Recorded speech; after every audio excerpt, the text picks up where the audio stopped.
aujourd'hui, nous avons une escale de Jeanne un peu particulière. Nous sommes dans un atelier de peintres, l'atelier de Tilek et de Sec.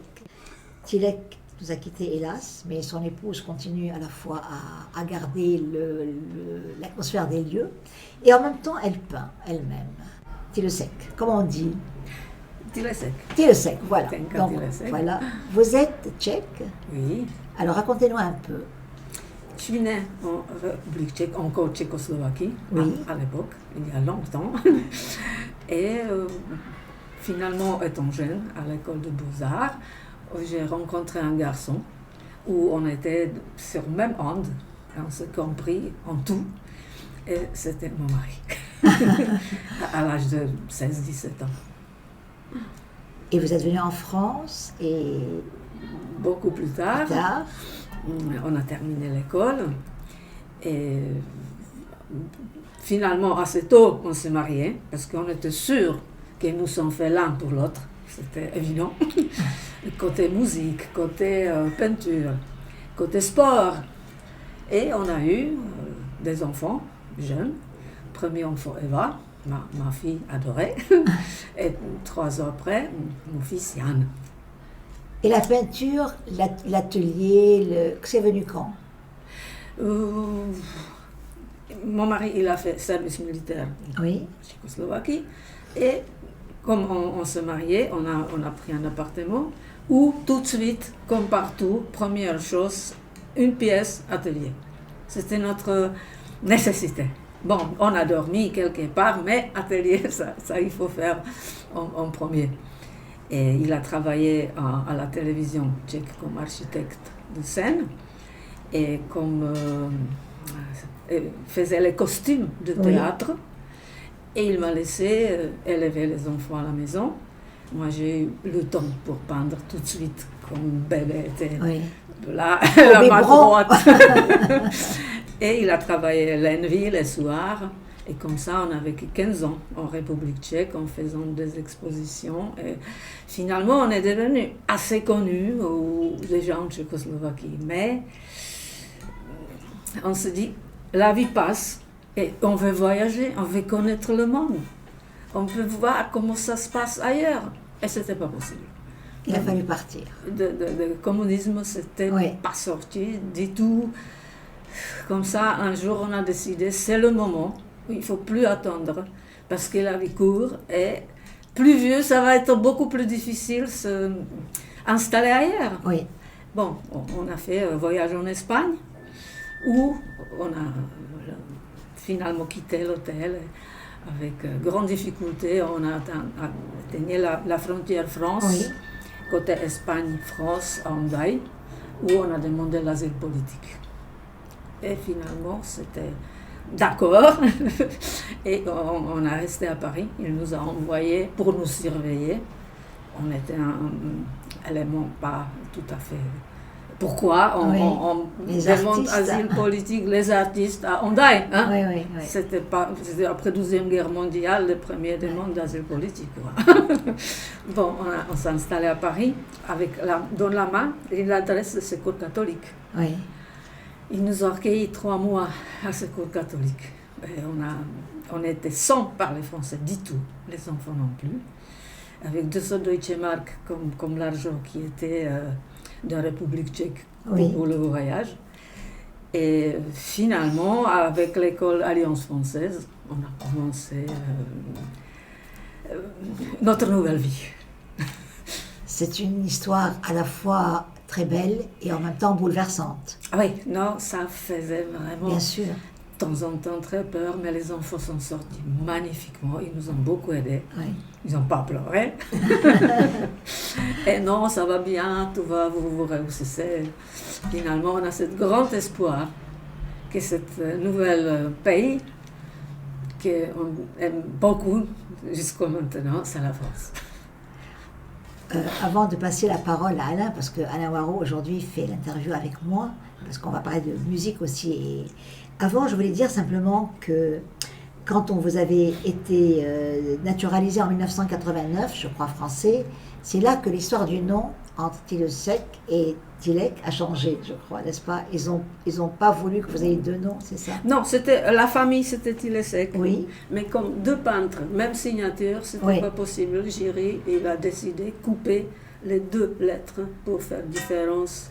Mais c'est joli, je trouve que c'est phonétiquement très joli. J'ai resté nom de famille Tilesek. C'est bien comme ça, on a fait le couple Tilek-Tilesek pendant 40 ans et ça nous va très bien. Oui, bien sûr, bien sûr. Alain, c'est à toi. Une première impression, quand on voit vos tableaux, en tout cas moi c'est l'impression que j'ai eue, ce qui envahit immédiatement le regard, vos tableaux comme ceux de votre époux, c'est le plaisir de l'œil, comme celui qu'on éprouve devant un beau paysage par exemple. Alors est-ce que pour vous c'est une consolation qui serait opposée à tout ce qui peut être laid dans le monde, ou de manière plus engagée, une façon de gagner du terrain justement sur cette laideur? Finalement, optimisme et la beauté, la grâce étaient depuis toujours notre créneau. On était éternels optimistes. Et comme ça, tout ce qu'on voit, ce qu'on veut mettre dans le tableau, c'est côté beauté ou côté attirant, côté couleur qui nous a intéressés.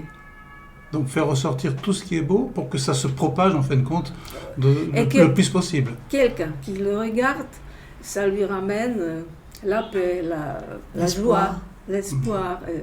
Optimisme, c'est vraiment le mot qui convie notre travail.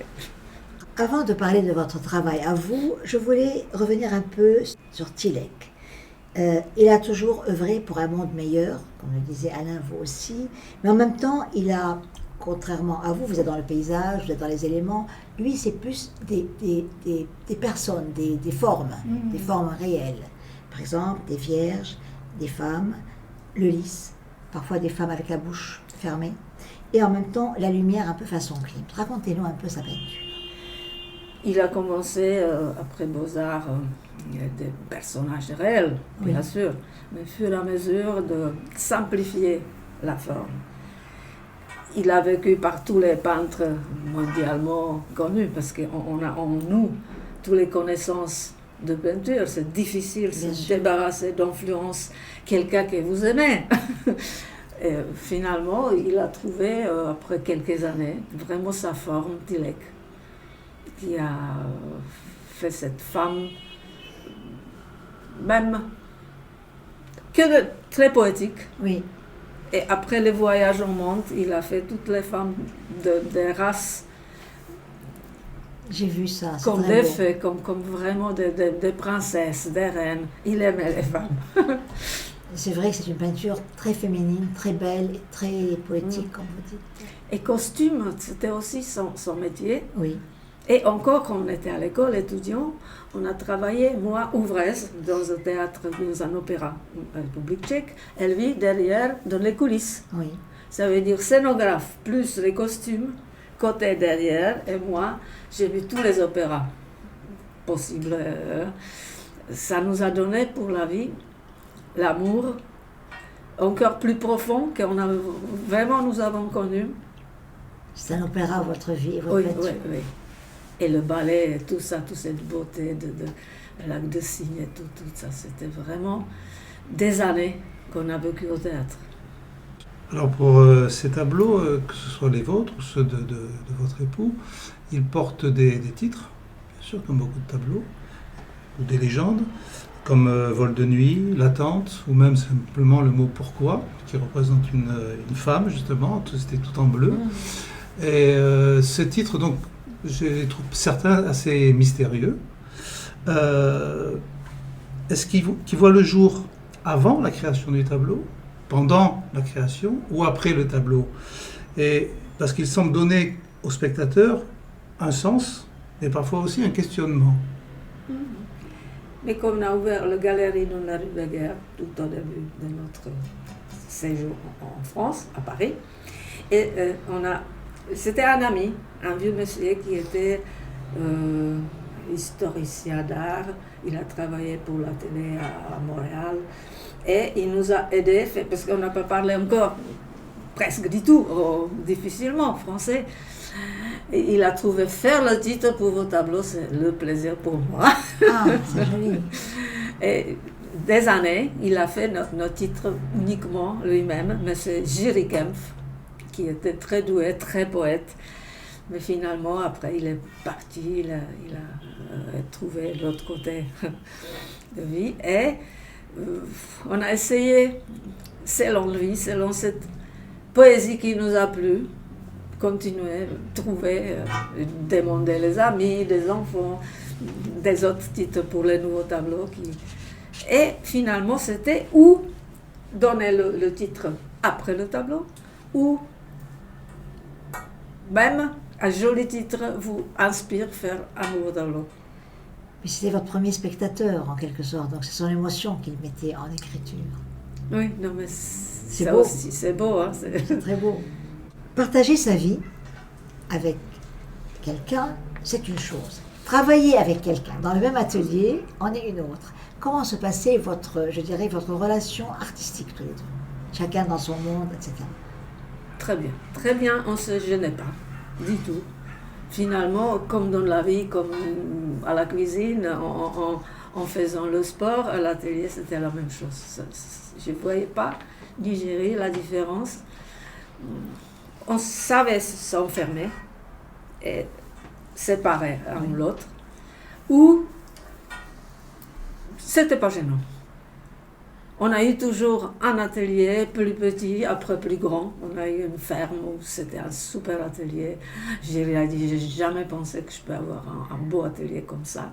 Mais on a vécu 15 ans à peu près dans cet atelier. On a fait toute expo universelle, centaines de tableaux, et qu'on adorait. Mais bon, comme Jiří est parti, Vous avez vécu combien de temps ensemble? 50 ans. 50 ans. 50 ans. Ouais, c'est difficile. Quelques années avant encore, ça venait finalement, ça faisait presque 55 ans. De passage vite fait, c'était tellement rapide qu'on n'avait pas ni temps s'envier. À part le fait qu'il vous ait manqué en tant que mari, que époux, est-ce que l'artiste vous a manqué dans votre propre travail quand il est mort? Oui, parce que c'était une sécurité. Un arbre qui était là, quelqu'un de très fort. Oui. Ils étaient costauds, il m'a protégée. Je me sentais sans protection. Qu'est-ce que je fais moi-même? Je me sentais plus petit qu'avant. Bon, mais... Et vous avez continué la peinture? Il faut absolument être d'accord que ça arrive et qu'il faut vivre après. Et la force ne m'a pas quittée. Et chaque fois, comme je suis au chevalet, il est le plus proche. C'est joli, ça. C'est beau, même je pense à ça. C'est très beau, ça. Près du chevalet, c'est lui qui est le plus proche. C'est très beau, cette phrase. Il est là, mais vous avez cependant quand même continué, vous avez poursuivi votre propre cheminement pictural, votre propre création, parce que il y a quand même des différences importantes dans sa façon de peindre et dans la vôtre. Vous avez suivi votre propre chemin, malgré tout. Finalement, j'ai trouvé la force de continuer, grâce à mes enfants, surtout Eva, qui était près de moi, qui m'a aidé avec toutes ces difficultés administratives et tout ça. C'est vraiment un moment très très difficile dans ma vie, je crois le plus difficile qu'on a vécu, même j'ai vécu. Non mais, au fur et à mesure, il y a maintenant 6 ans, et j'ai peint, j'ai fait 3 expositions par an. On va dire qu'il est toujours là, à côté, qu'il nous regarde tous. Oui, il est là souvent, même aujourd'hui. Hein. Oui, justement. Mais nous allons parler de vous. De votre façon de peindre, qui est quand même très particulière, très personnelle. Et l'objet apparaît souvent dans vos peintures comme un prétexte à accueillir la couleur, en définissant à la fois la forme et le sens. Exemple, une représentation de Prague qui conserve son image de brouillard et de flou. Hein, c'est l'image que nous, on a en tout cas, qui ne sommes pas tchèques. Elle n'en est pas moins lumineuse et colorée. Ça, c'est quelque chose que je trouvais particulièrement frappant. Là, on voit ces thèmes très flous, mais avec une lumière et une coloration extraordinaire. Alors, est-ce que c'est le sentiment intérieur qui guide vos pinceaux à ce moment-là, plus que la représentation même de la ville. C'est vrai que Prague, pour moi, c'est romantique. Oui. C'est parce que j'ai vu tous les théâtres, des concerts dans l'église qui sont partout. Ça me rappelle l'enfance, c'est quand même au moins le plus adapté. Mais la ville comme Venise, comme Paris, chaque ville a sa particularité, des couleurs. Ou moi je les regarde en ce moment à telle façon. Le printemps, les saisons jouent aussi un rôle dans les couleurs. J'adore Jardin Luxembourg que l'automne. C'est thème qui... C'est pour ça, comme disait Alain, que vous, malgré le brouillard un peu qu'il y a dans Prague, on voit quelque chose de très net au fond. Oui, parce que j'ai voulu voir Prague, Oui. et devant ce romantisme Ouais, qui voilà, cache un justement. peu, c'est pour cacher la réalité, quoi. Oui. Que ça devient plus romantique que le vrai. Vous semblez peindre d'instinct. C'est-à-dire que moi j'ai l'impression, bien sûr il y a une architecture certainement qu'on ne connaît pas, mais nous avons l'impression en regardant vos toiles que vous avez mis des fleurs, vous avez mis de l'herbe, vous avez mis des étoiles. On a l'impression que c'est d'instinct. En réalité c'est une réflexion. Comment vous peignez? Est-ce que vous pensez à la peinture? Comment vous concevez la toile? Avant de commencer, c'est vide, hein, c'est Oui. toujours vide. Qu'est-ce qu'on fait, hein, c'est quand même un peu... C'est la feuille blanche, c'est la toile blanche. hein. Et c'est le thème dans la tête. Bien sûr, je sais ce que je veux faire. Le thème, la saison, les couleurs qui correspondent avec mon métier. Et après, je commence à remplir cet espace. Au fur et à mesure de remplissage, c'est comme un travail qui continue, qui est jamais... Et à un moment donné, on ne sait pas quand, je sens que c'est fait. C'est la fin, il faut arrêter. Oui. C'est joli. Après, je la mets à côté, je la tourne, après je la regarde à nouveau plusieurs fois. Peut-être j'ai eu raison, ou éventuellement il y a des choses à toucher, à retoucher, à souligner. Après. Après. Le 12e vue. C'est quoi peindre avec le couteau? Reprendre au couteau? C'est sculpter. Sculpter. non? Sculpter, ça c'est beaucoup plus, ça me va beaucoup plus la matière Oui. que Vous êtes dans la matière à ce Oui. moment-là. Je peux dessiner en pâte. Ça. Il y a un commentateur de vos toiles justement qui parlait de sculpture du tableau, de sculpture ara du tableau. Je pense que c'est ça auquel vous faites allusion à propos de la peinture au couteau, de votre dessin au couteau. C'est vous Oui, parce sculptez le tableau en Ça fait. c'est sculpté et après ça, j'adore les effets comme c'est éclairé. Cette lumière, c'est beaucoup plus vif. Oui. Tu vois, il y a des oiseaux Oui, qui oui. il y a des choses qui sortent. Oui. C'est petit relief, quoi. Mi-relief. Hein? Merci. Il y a une exubérance dans la couleur et une simplicité dans la forme qui est à la fois approximative et voire même enfantine. Mais paradoxalement, on est plongé dans une stabilité et une richesse rassurante qui donne envie de vivre au cœur de l'image.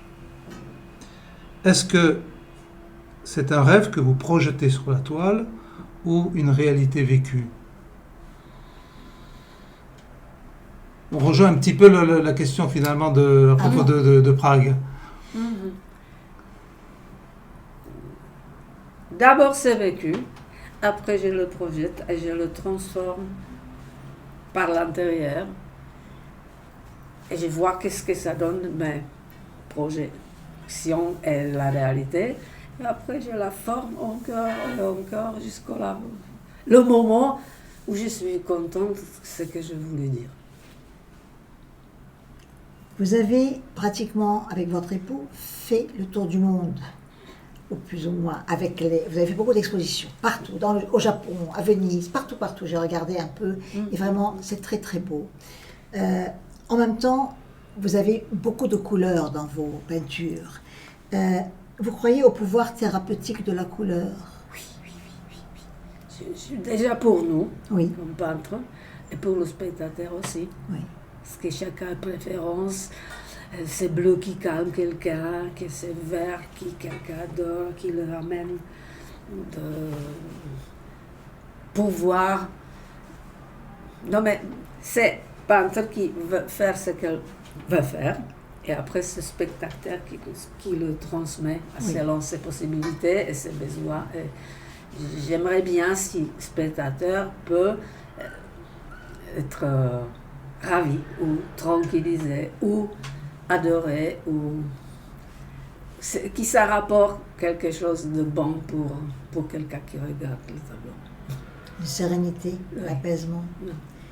Vous avez beaucoup de rouge et de bleu, tous les deux, avec de l'or aussi parfois pour votre époux. Ce sont des couleurs nobles. Toutes les couleurs sont des couleurs nobles, mais le rouge, ça foisonne partout. Non, moi j'adore rouge pour tout, pour les vêtements, pour... J'ai vu des bottines rouges une fois que vous portiez. Ouais. Génial. J'ai plein de choses rouges. D'abord, je suis taureau. Oui. Ça s'explique, c'est Oui. ma préférence pour le rouge. Et bleu aussi, c'est le Oui. ciel immense, la mer. Vraiment, il y a beaucoup de bleu dans notre nature, c'est magnifique. Oui, mais toutes les couleurs, on les mélange.